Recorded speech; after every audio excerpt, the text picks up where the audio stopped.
whenever you ask her, she says, I know about Palestinian grief, I've heard about it.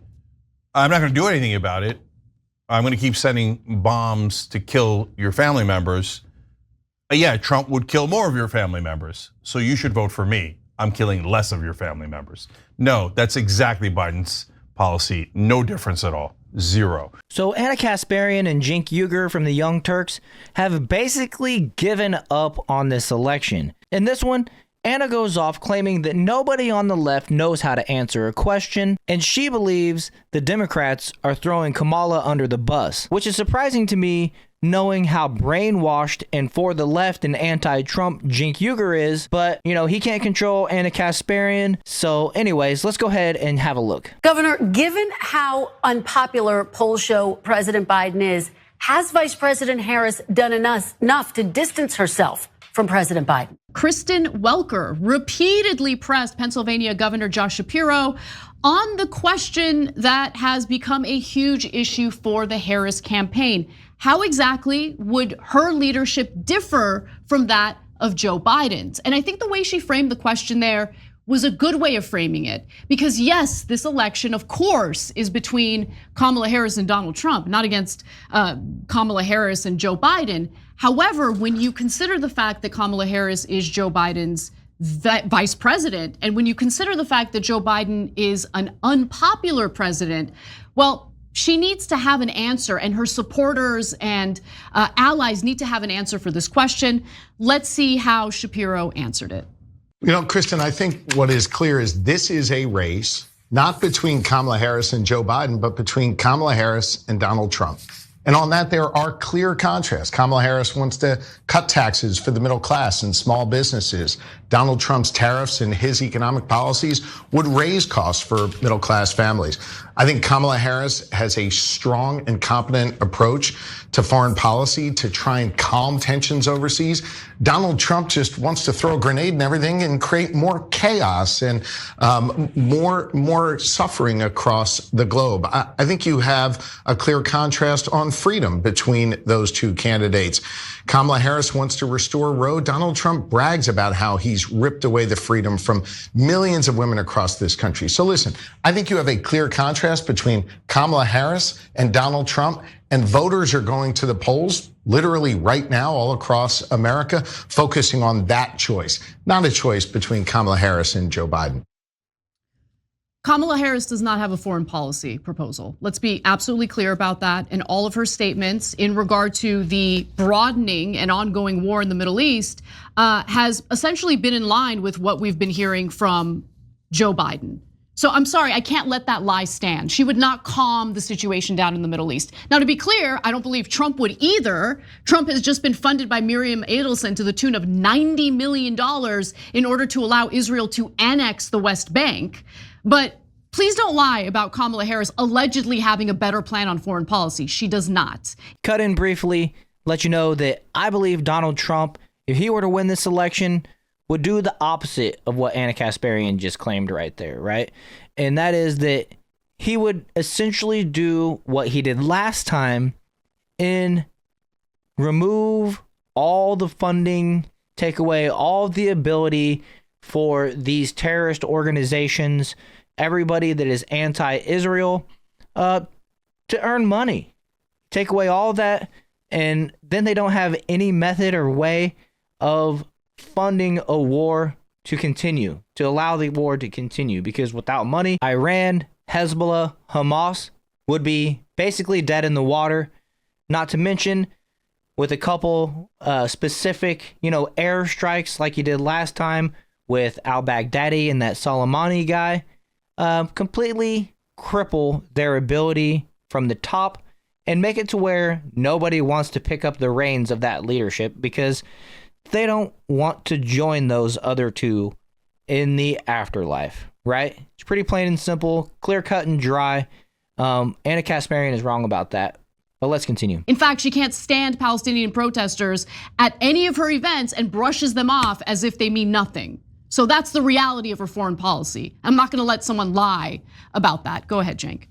Yeah, so I agree with Ana on both fronts. First of all, it's not even worth discussing the foreign policy. Whenever you ask her, she says, I know about Palestinian grief. I've heard about it. I'm not going to do anything about it. I'm going to keep sending bombs to kill your family members.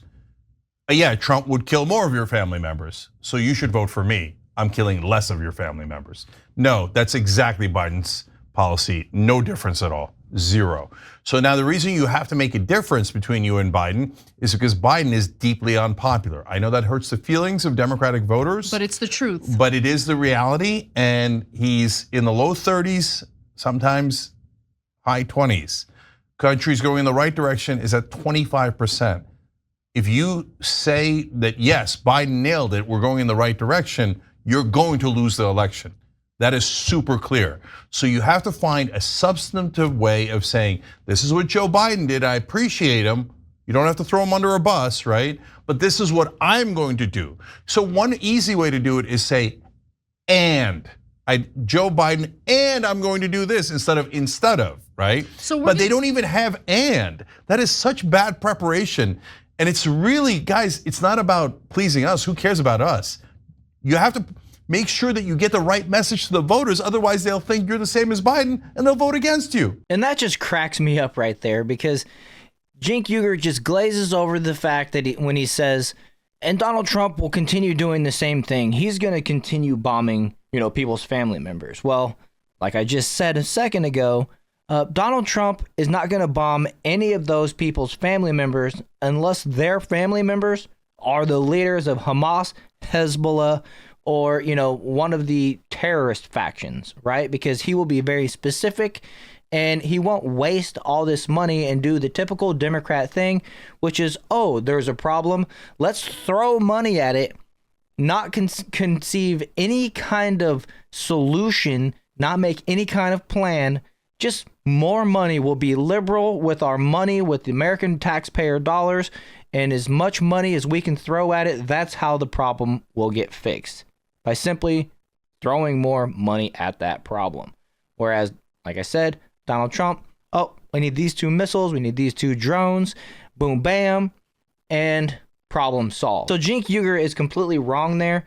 And the most ironic part about it is that his solution that he presented, the and part or whatever that he's talking about there, that Kamala Harris has to say, that's basically what Donald Trump is saying and doing. So, I mean, he talks junk on Donald Trump, says, well, if Kamala did it like this, then it would be better. But that's exactly what Donald Trump is doing. And he just can't see it. He's so blinded by his hatred for Donald Trump that he can't even recognize that the solution that he's calling for, and this is a microcosm of things, of the people on the left. So many times do they call out a problem and present the solution, and I'm like, yeah, that's Donald Trump. You just called for Donald Trump. And then they go off, no, it's not that. But the reality is they're just so brainwashed to hate Donald Trump that even though Donald Trump is the actual solution that they present, they still can't support him. It's crazy. Now let's watch, and I want to give Kristen Welker credit because she's one of the few hosts on these morning shows, Sunday morning shows, who actually asks tough questions and tough follow-up questions to both sides. And I really do appreciate that. So she wasn't happy with Josh Shapiro's answer, so she tried again and again. Let's watch. I understand what you're saying, Governor, but polls do show that more Americans feel as though President Biden's policies have hurt them rather than helped them. So can you name one key policy difference between Vice President Harris and President Biden? How would her administration look different? I've been really encouraged by the amount of energy that Kamala Harris, Vice President Harris, has put into focusing on how she will cut taxes for small businesses. The focus on childcare tax credit expansion, that's something I've done here in Pennsylvania. We've seen that work to ease the burden on families. I think a focus on those kinds of things is particularly important, and those are the kinds of things I think Kamala Harris has brought specifically to this race. Those aren't necessarily differences, though. They're an expansion or a tweak to some extent to what's been done. Can you name one policy difference? Well, listen, again, the contrast I am focused on, Kristen, is between her and Donald Trump. And on that, I think it is clearly different. So, just to reiterate, the reason why this question keeps coming up for the Harris campaign is because Biden's unpopularity could be a real liability for her in the election. In fact, in mid-September, the Democratic Research and Polling Initiative Blueprint conducted a national poll that tested various potential statements that Harris could make about herself and Biden. Those that performed best, the polling found, were those that displayed a clear break between her and Biden, while those that performed worst were those that portrayed a future Harris administration as building on the accomplishments of the Biden era. But any mention of Biden, the polling found, led to less support even if the position it had Harris taking was the same. Yeah, so Biden is toxic. That hurts Democrats' feelings so much that they want to say, no, it's not. I never believe any numbers if they come out against us. I don't believe. Guys, you're gonna lose the election if you don't recognize the reality. So let me give you suggestions as to what she could do, because we always try to be constructive. And you know, it's not surprising to me that the Pennsylvania governor, Josh Shapiro, isn't willing to help Kamala Harris's campaign one bit, considering a lot of people on the left, the pundits, Cenk Uygur himself, wanted Josh Shapiro and believed that Josh Shapiro was the best person to replace Joe Biden. And he wasn't given a chance. Kamala Harris was handpicked, who somehow she always just fails upwards, which is crazy. She was handpicked by, whoever, Nancy Pelosi, Obama, and Josh Shapiro was completely skipped over, and a lot of people believe that that's because he's Jewish. So this has got to be killing Cenk Uygur to watch Josh Shapiro do what Cenk Uygur would do and not support the person who betrayed him, essentially. Because, Cenk Uygur likes to frame questions and present things in a specific way, and Josh Shapiro is smart enough to realize that Kristen Welker, I think is her name, is trying to get him to help Kamala Harris by drawing a distinction between Kamala and Joe Biden, whereas he's staying steadfast, remaining steadfast, and saying that this isn't about those two, it's about Kamala and Trump.